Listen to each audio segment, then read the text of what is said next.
When we picture digital forensics, we usually imagine someone furiously typing in a dark room, trying to break through a firewall. But the reality of processing a digital crime scene is much slower, highly controlled, and deeply physical. In the United States, courts treat digital data as physical evidence. That means a spreadsheet, a server log, or a single text message carries the exact same legal weight and requires the exact same meticulous handling as a loaded weapon found at a crime scene. This creates what investigators call a chain of custody. It is a highly fragile legal and procedural ecosystem. From the moment an investigator approaches a device, they have to maintain a perfect, documented timeline of who touched the evidence, when, and exactly what they did to it.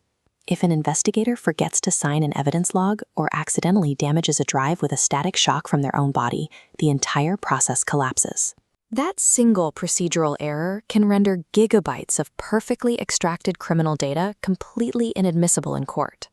Securing digital evidence requires a rigorous exercise in mitigating risk and following a procedural checklist that leaves no room for a defense attorney to disqualify the case. The most likely place an investigation will fail actually happens before anyone even enters the room. Long before tools are connected or cables are pulled, investigators have to navigate strict legal boundaries. For law enforcement, the Fourth Amendment limits how the government can search and seize property. Officers must establish probable cause to convince a judge to issue a highly specific warrant.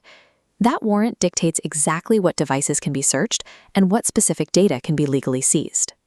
But if a private sector investigator is examining an employee's computer for a corporate violation, the rules change. Instead of constitutional warrants, their actions are governed by company policy, state public disclosure rules, and strict compliance laws that dictate how an internal investigation proceeds. There are also strict protocols for unexpected discoveries, known as the plain view doctrine. If an investigator is legally searching a drive for financial fraud and they inadvertently uncover evidence of an entirely different crime, like illegal contraband, that new evidence can be legally seized, provided the investigator had lawful access to that specific folder in the first place. A flawless data extraction, executed with the most advanced forensics tools on the market, is completely useless if the investigator violated the constitutional or legal scope of their access. Once the legal authority is established, investigators face the physical threats of the active scene. Their immediate priority upon arrival is setting up specialized perimeter security to block public access, ensuring nobody can contaminate the equipment or alter the state of the machines. At this point, the investigator faces a critical split-second decision. Do they pull the plug or keep the suspect's computer running?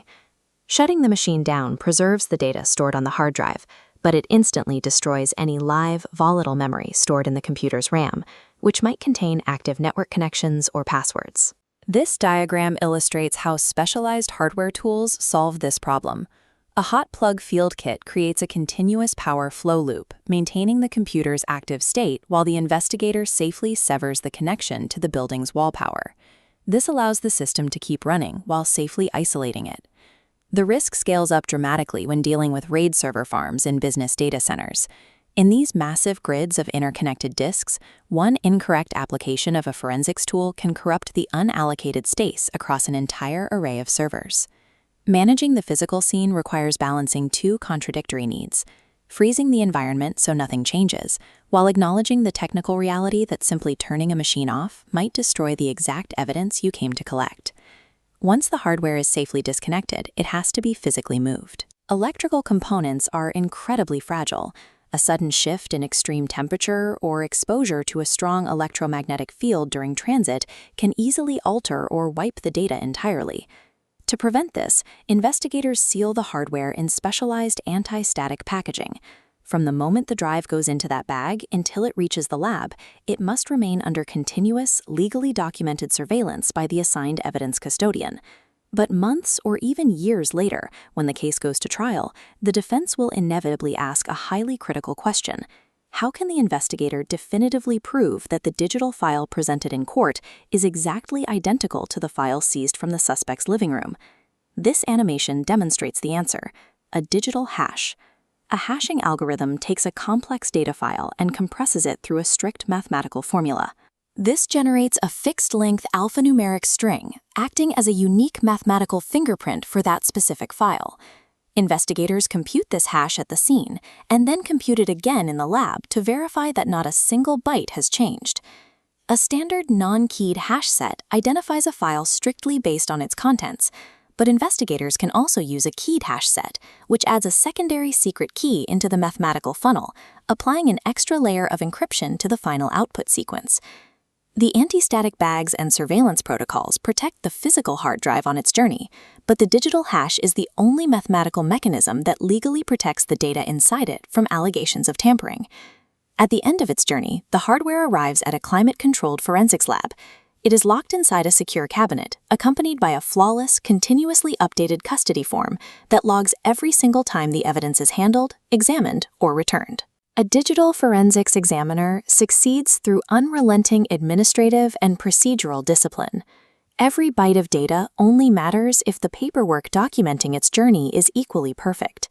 Securing a conviction depends entirely on an airtight, documented journey from the moment the investigator steps into the room until the locker door slams shut. If the chain holds, a single byte of unaltered data is enough to close a case.